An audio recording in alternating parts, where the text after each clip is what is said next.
George! Hey! Osborne Industries is a multi-million-dollar manufacturing plant right here in little old Osborne, Kansas. Let's take a listen to George Eakin, the president of the company, describing how he got started. 35 plus years, wow. Yeah, this is my 35th year. But, we're an aging population. But no, Wow. it all started for me in 1987 as a result of the vice president who went on campus at Kansas State University to interview candidates for engineering. And I was graduating with a master's degree in mechanical engineering that year. I was looking at potential jobs in Kansas City and Chicago, Denver, big cities.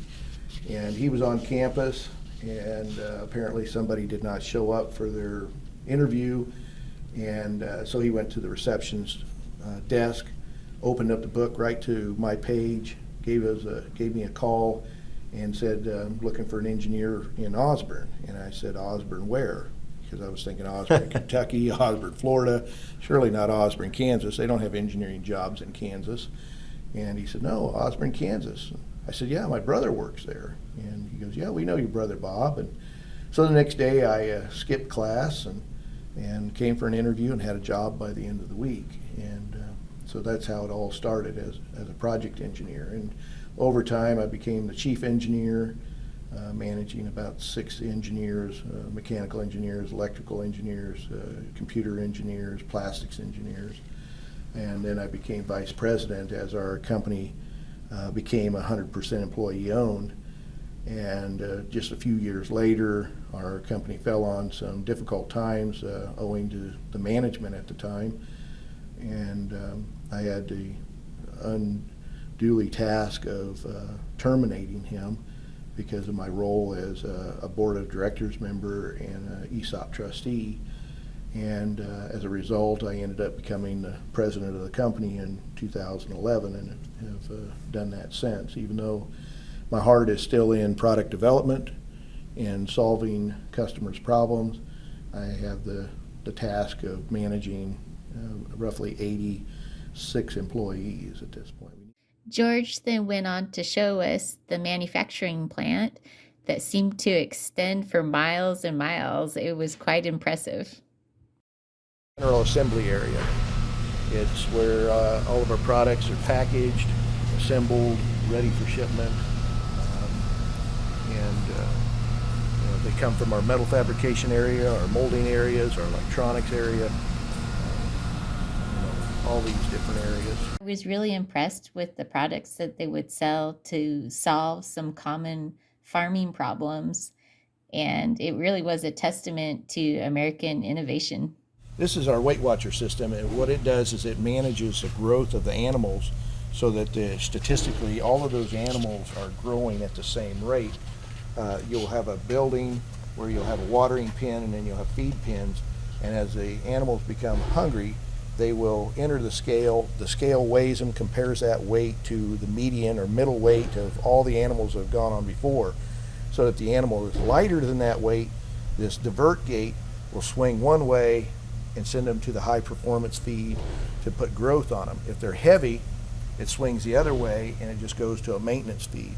Because if you starve a pig for one day, you add 7 days to its growth cycle.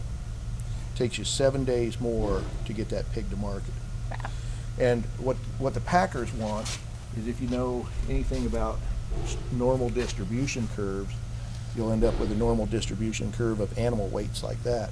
And what this system does is it makes a more compact, because the packers want a more uniform animal because it's more efficient in the Right. processing.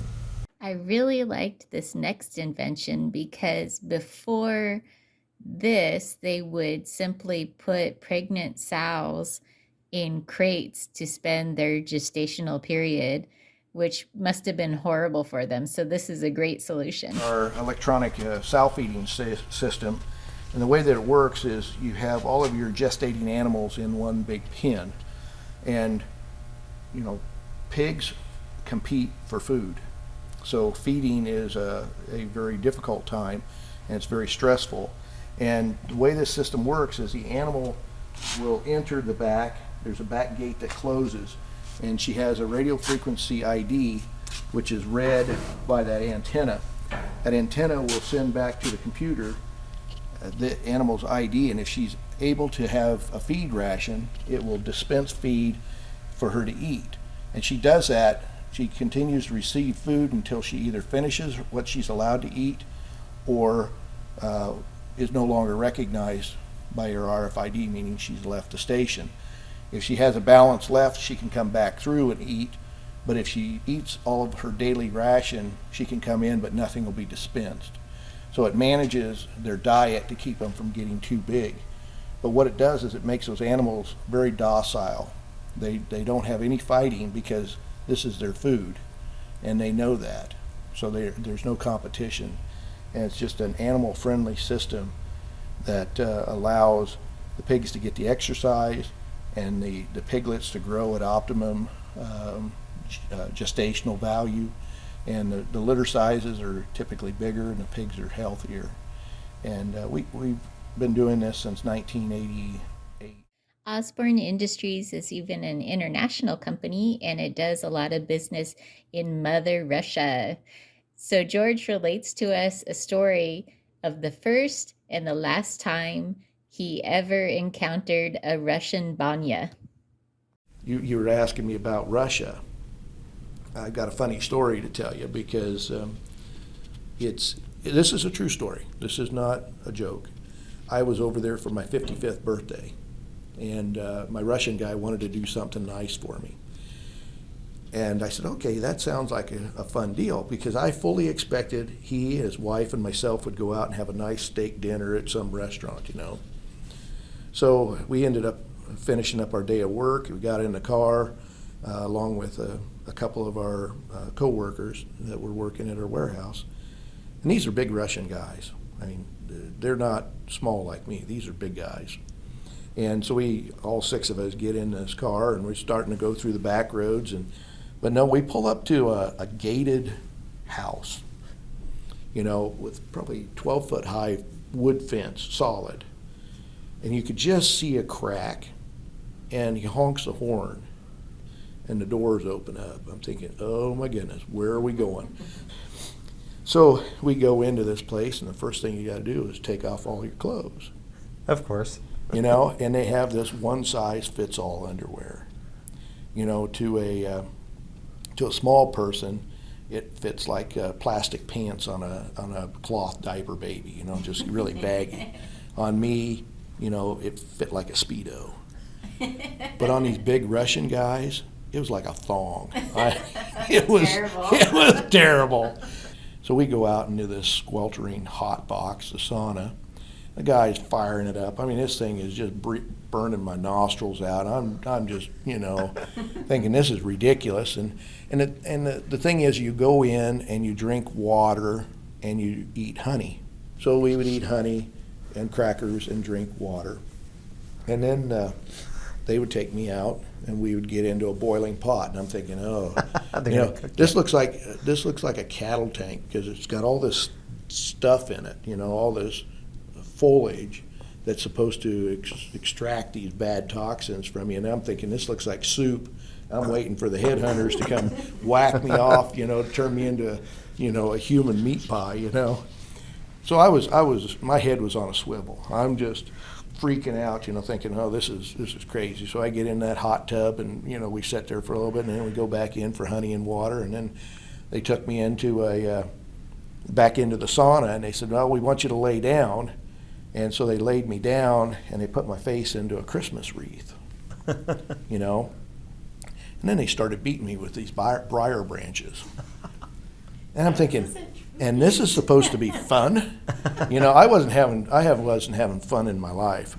And then we came out of there, and then they had this hole in the ground. There was about 8 inches of snow on the ground, because it was right around Christmas time. My birthday's in December. And anyway, they had a hole in the ground. And you had to go from that real hot to this cold, and you had to go underwater, under a wall, and come out of this cold water. And then we went in and had more honey and more water. And he said, okay, we're ready for the second treatment. So we went back out. They turned me over this time.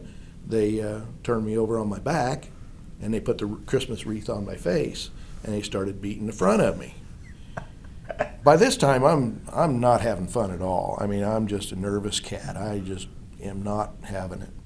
So I go back in to the lounge area and eat honey and cracker and water. And I'm sitting there, and my Russian guy said, well, we got more treatments. I said, no. I said, I just spent the last hour and a half in hell, and I'm not going back. And he said, no, it's in here. I said, okay, I'll do it. So he walks me over, and there's this granite table. And I'm thinking, oh, here is the sacrifice. I mean, this is Abraham and Isaac all over, I'm going to lay down on this table, and here comes the knife, And so I touched the table, and it's hot. They obviously had a fire going underneath of it. And they said, okay, lay down on this table. And I said, okay. And about that time, there was a big Russian guy comes walking in with a bucket of soap. And he's going to give me a massage. And, he just starts rubbing it in. I mean, he's just really cranking it, and he starts speaking English. And he says, where are you from? I told him I was from Osborne, Kansas. He goes, oh, really? He said, I spent 10 years in Washington, Kansas. You know where Washington is up here by Belleville? Oh, okay. He was working on a cattle ranch. Oh. And he spent 10 years up here. But he ended up returning to Russia to take care of his dad. So here, I was a half a world away with a guy that knew where Osborne, Kansas was. It was a Russian. It's just fascinating. I mean, it just really is fascinating. George was also kind enough to show us a tour of the emergency center that he and his wife, Sherry, were so instrumental in building for the community. This was a fascinating time spent getting to know a little bit more about Osborne Industries, George Eakin, and the wonderful town of Osborne, Kansas. Thanks for watching. So we're parked out by the lake to let you know that if you liked that, don't forget to subscribe to our channel. Also, if you go to the description below, you can find a link to our online store where you can buy all kinds of fun corn-fed merchandise, like this one-of-a-kind t-shirt. Or if you want to go a step further and support us in our corn-fed endeavors, you can buy us an ear of corn or two by going to patreon.com/cornfedlife, and for as little as $1 a month, you can help support some starving YouTubers. Thanks for watching.